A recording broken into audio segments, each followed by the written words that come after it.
गांव था जिसका नाम सुखपुर था। सुखपुर बहुत छोटा गांव था। उस गांव में सभी लोग किसानी करते थे। जग्गू उसी गांव में रहता था। वह बहुत दयालु और अच्छा इंसान था। वह जब भी किसी को जरूरत पड़े तो मदद के लिए तत्पर रहता था। जग्गू अपनी पत्नी के साथ बात करते हुए कि बिना पानी अब वो खेती कैसे करेगा। अरे दयालु जी, मेरी बात सुनोगे? सारे गांव में अपनी दयालुता बिखेरते रहते हो, कुछ मेरी भी सुन लिया करो। कुछ नहीं हो सकता इस गांव का। और तुम क्यों चिल्ला रही हो? क्या हुआ ये तो बताओ। तुमको क्या पता कैसे पानी लाना पड़ता है इतनी दूर से? अरे चिल्ला क्यों रही हो? मैं क्या कर सकता हूँ बताओ। अब पानी की इतनी बड़ी परेशानी है, मैं अकेले क्या कर सकता हूँ? तुमको क्या पता चलेगा? तुमको जाना पड़े तब तुमको पता चले। बस लोगों के दुख दर्द सुनने में ही दिलचस्पी है तुमको। अरे भाग्यवान, अब क्या बोलूं मैं तुमको। मैं तो खुद परेशान हूँ। न तो बरसात होती है, न तो कोई तालाब में पानी भरा हुआ है। जी, आप तो सही ही बोल रहे हो। पूरे गांव वाले भी यही सोच के मरे जा रहे हैं और पास के सारे तालाब भी सूख गए हैं। क्या कर सकते हैं हम लोग? हमें अपनी पानी की परेशानी को राजा तक पहुंचाना पड़ेगा। ठीक है, मैं सबसे बात करता हूँ, सबको उनके घर जाकर बोलता हूँ। जग्गू फिर एक एक करके सभी गांव वालों को एकजुट होने के लिए शाम को बोलता है। कुछ देर में शाम हो जाती है और सभी लोग एकजुट होते हैं। अरे सुनो भाई सभी लोग, हमें ये पानी की परेशानी राजा तक पहुंचानी पड़ेगी। उनको भी पता चलना चाहिए कि गांव की क्या हालत है। भाई तुम सही बोल रहे हो, सबको एक साथ होकर चलना चाहिए। वो तो अपने महल में ही रहते हैं, उनको क्या पता चलेगा कि गांव में क्या होता है, हैं? चलो सब लोग, मगर ये बताओ, बिल्ली के गले में घंटी बांधेगा कौन? क्या मतलब है तुम्हारा? तुम मुहावरों में क्यों बोल रहे हो? सीधा बोलो भाई। मतलब राजा के सामने पानी की बात कौन रखेगा है? सभी लोग जग्गू को ही आगे करते हैं और बोलते हैं, भैया जग्गू आप ही बोलो, क्योंकि आप ही इस गांव में सबसे ज्यादा समझदार हो। ठीक है, कल सुबह होते ही राजा के महल चलते हैं। सभी लोग बात खत्म होने के बाद अपने अपने घर को चल देते हैं और अगली सुबह राजा के महल के लिए निकल जाते हैं। राजा बहुत घमंडी था। उसका गांव वालों से कोई मतलब नहीं था और वो गांव वालों की बात नहीं सुनता था और ना ही मिलना पसंद करता था। और सुब्बू को ये बात पहले से पता थी, ताकि जो भी हो जग्गू को हो। सुब्बू जग्गू से बहुत जलता था। जग्गू को सारे गांव वाले बहुत मान सम्मान देते थे। ये बात सुब्बू को बिल्कुल पसंद नहीं थी। सभी लोग राजा के द्वार पर पहुँचे और वहाँ पहुंचकर सबने देखा कि राजा का मंत्री द्वार पर ही था। रुको सब लोग यहीं पर ही, कहाँ घुसे जा रहे हो? क्या बात है, पहले मुझे बताओ। मंत्री जी, हमको राजा से मिलना है, गांव की परेशानी के बारे में राजा को बताना है। अब आप मिलने दो, हमें राजा से बात करनी है। नहीं, हमारे राजा हर किसी से नहीं मिलते हैं। अगर तुम लोगों को मिलना है तो जाकर उनके लिए कुछ उपहार लेकर आओ। उपहार? महाराज बिना उपहार के नहीं मिलते हैं क्या लोगों से? हाँ, नहीं मिलते हैं किसी से। तुम लोगों को समझ नहीं आता है क्या? मुफ्त में कोई काम कहीं पर नहीं होता है। एक हाथ दो, एक हाथ लो। अरे भाई जी, ये तो बताओ, उपहार कहाँ से देंगे हम? खेतों में पानी नहीं है। पानी के लिए ही हमें राजा से उनकी नदी से पानी लेने की इजाजत चाहिए थी। नहीं नहीं, जाओ लेकर आओ उपहार, तभी आना यहाँ। जाओ यहाँ से। इतना बोलकर मंत्री महल में वापस चला गया और जाकर राजा को गांव वाले क्यों आए थे यह सब बताया। महाराज, बाहर गांव के लोग आए थे जो अपनी परेशानी का हल आपसे चाहते थे। किस तरह की परेशानी थी? तुमने पूछा नहीं? महाराज, उनका तो काम ही यही है, हर छोटी मोटी बात को लेकर आ जाते हैं महल में। देखो महामंत्री, अच्छा किया तुमने। हमें इन गांव वालों की बात सुनने में कोई दिलचस्पी नहीं है। मंत्री अपने दिमाग में सोचने लगा, हर किसी को आपसे मिला दूंगा तो मेरी इतनी इज्जत कहाँ रहेगी? महल में महामंत्री बनकर कौन रहेगा? मुझे तो राजा से भी ज्यादा इज्जत चाहिए। लोगों से। बस मंत्री को इस बात का डर था कि कहीं राजा को गांव वालों के साथ हुई हरकत का पता न चल जाए। मंत्री राजा के नाम पर गांव वालों से काफी राशन और अन्न लेता था, इसीलिए वो कभी भी राजा से गांव वालों को कम ही मिलने देता था और इसीलिए खुद ही सब कुछ संभालता था। राजा को मंत्री की बातों का और हरकतों का कभी पता नहीं चल पाता, इसीलिए मंत्री हमेशा राजा से झूठ बोलता था। मंत्री अपने मन में सोचता हुआ और बहुत खुश होकर बोला, कुछ खास नहीं था महाराज, आप आराम करो, मैं सब संभाल लूंगा। ठीक है। जग्गू और बाकी सब गांव वाले पानी के बारे में बात करते हुए वहां से वापस आ जाते हैं। गांव में हमेशा सूखा रहता था। गांव में वर्ष में सिर्फ एक ही बार बारिश होती है। गांव में सूखे के हालात हैं। 2 घूंट पानी के लिए कोसों दूर जाना पड़ता है। क्या कर सकते हैं भाई, राजा को भी हमारी परेशानी से कोई मतलब नहीं है। काश कोई चमत्कार हो जाए, इस गांव में पानी इतना हो कि सबको खेती करने में कभी कोई दिक्कत का सामना न करना पड़े भाई। हाय, पानी ला लाकर वो भी इतनी दूर से, मेरी तो गर्दन टेढ़ी हो गई है। ऐसे ही पानी लाना पड़ा तो मैं तो मर ही जाऊंगा एक दिन, अगर जल्दी ही कुछ नहीं हुआ तो। एक बार की बात है, गर्मी का मौसम था। जग्गू अपने घर के बाहर के चौपाल पर बैठा था। एक बूढ़ा इंसान इतनी गर्मी में उसके घर के पास से गुजर रहा था। वो जग्गू के पास आया और आकर उसने जग्गू से पानी मांगा। सुनो बेटा, मैं बहुत दूर से चलते आ रहा हूँ, क्या मुझे तुम पानी पिला दोगे?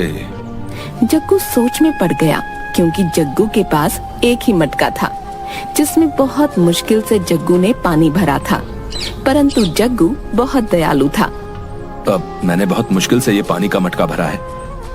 अब अगर ये मटका खाली हो गया तो इतनी गर्मी में ये मटका भरने में मुझे बहुत दिक्कत होगी। क्या सोच रहे हो बेटा, पानी ही तो मांग रहा हूँ। बाबा, मैं सोच में नहीं था, मगर क्या? कुछ नहीं, लो आप पानी लो। उसने उस बूढ़े इंसान को पानी दिया। बूढ़े इंसान ने पानी पिया। फिर उस बूढ़े इंसान ने और पानी मांगा। जग्गू मटके से पानी दे उससे पहले ही उसने पूरा मटका उठाकर सारा पानी पी लिया। जग्गू ये देखता ही रह गया। उस बूढ़े ने जग्गू को कहा कि धन्यवाद, तुमने मेरी आज प्यास बुझाई है। किसी की प्यास बुझाना ये बड़े पुण्य का काम है, इसीलिए तुम्हारा भगवान भला करेगा। ऐसा कहकर वह बूढ़ा इंसान चला गया। जग्गू बहुत दयालु था, इसीलिए बूढ़ा आदमी जग्गू से बहुत खुश होकर उसे आशीर्वाद देकर चला गया। जग्गू को बूढ़े आदमी का बर्ताव बहुत अलग लग रहा था, क्योंकि उसने मटके का सारा पानी एक साथ पी लिया था। जग्गू ने सोचा कि अब मैं क्या पानी पीऊंगा, उस बूढ़े ने मेरा सारा पानी पी लिया है।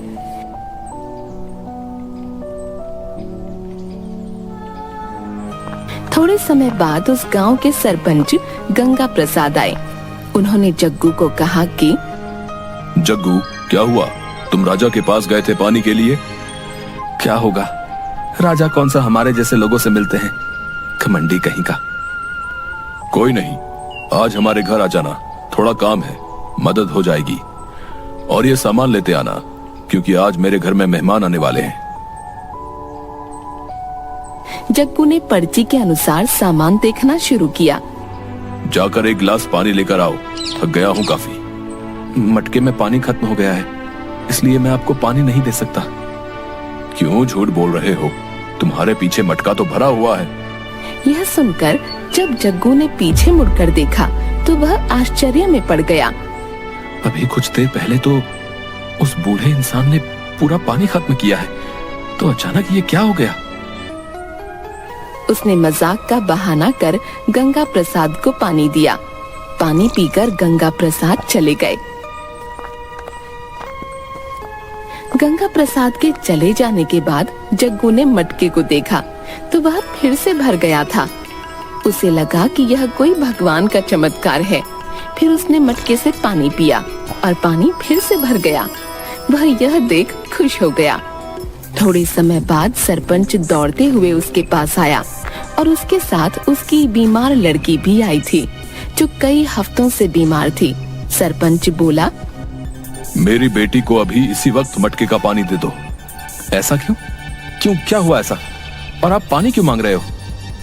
मेरा पैर एक दुर्घटना के कारण टूट गया था, जो काफी इलाज के बाद भी ठीक नहीं हो पा रहा था। परंतु तुम्हारा पानी पीने के बाद से ही मेरा पैर बिल्कुल पहले की तरह हो गया है। इसीलिए मुझे तुम्हारे मटके का पानी दे दो, जिससे मैं अपनी बेटी को ठीक कर सकूं। जग्गू ने ठीक वैसा ही किया। मटके का पानी पीकर सरपंच की बेटी भी ठीक हो गई। यह देख जग्गू खुशी के मारे झूम उठा। पूरे गांव में ये बात फैल गई। जग्गू ने सोचा कि शायद वह बूढ़ा इंसान कोई भगवान का फरिश्ता रहा होगा और उसी की वजह से यह साधारण सा मटका जादुई मटका बन गया। जग्गू के घर के बाहर लोगों की लाइन लगने लगी। सब अपनी अपनी बीमारियां ठीक करने के लिए जग्गू के पास आने लगे। जग्गू उनका इलाज मुफ्त में करने लगा, क्योंकि उसको लोगों की सेवा करने में आनंद आता था। फिर भी लोग कुछ न कुछ देकर जाते। जग्गू कुछ ही दिनों में धनवान हो गया। एक दिन की बात है, एक बूढ़ा इंसान जग्गू के घर के बाहर फिर से आया और पानी मांगा। जग्गू उसको पानी दे उससे पहले कई सैनिक उसके पास आए और जग्गू को कहा कि जल्द से जल्द हमारे साथ चलो, रानी जी बहुत बीमार हैं, इसीलिए उनको मटके का पानी चाहिए। आज आप लोग यहाँ कैसे आ गए हैं? उस दिन हम भी अपनी पानी की समस्या लेकर आपके राजा के पास आ गए थे। राजा ने तुमको तुम्हारे इस जादुई मटके की वजह से मिलने के लिए बुलाया है। आहा, ऐसे कैसे आ जाऊं? नौकर समझा है क्या? वो बुलाए और मैं दौड़ा दौड़ा चला जाऊं? चलते हो या नहीं? तुम में इतना घमंड आ गया है जो तुम हमारी बात को मना कर रहे हो। मुझे क्या मिलेगा? तभी मैं आऊंगा। जो मांगो वो मिलेगा। वो बूढ़ा आदमी ये सब देख रहा था और पानी का इंतजार कर रहा था। सिर्फ 2 मिनट रुक जाइए, मैं इस बूढ़े इंसान को पानी दे दूं। मगर जग्गू के मन में धन की लालसा दिख रही थी। तुम हमारे साथ चलो, राजा रानी के ठीक हो जाने पर तुम्हें बहुत सारा धन देंगे। जग्गू लालच में आ गया और उस बूढ़े इंसान को पानी दिए बिना ही सैनिक की बात मान वहाँ से सैनिकों के साथ चल दिया। जब वह मटका लेकर महल पहुँचा और मटके में देखा तो पानी ही नहीं था। जग्गू तुम हो? जी महाराज। मैंने तुम्हारे मटके के बारे में बहुत सुना है। तुमको मेरी रानी को बचाना होगा। जग्गू बड़े आश्चर्य में पड़ गया। राजा ने उसे रानी को ठीक करने को कहा। तब उसने कहा, मटके में पानी नहीं है।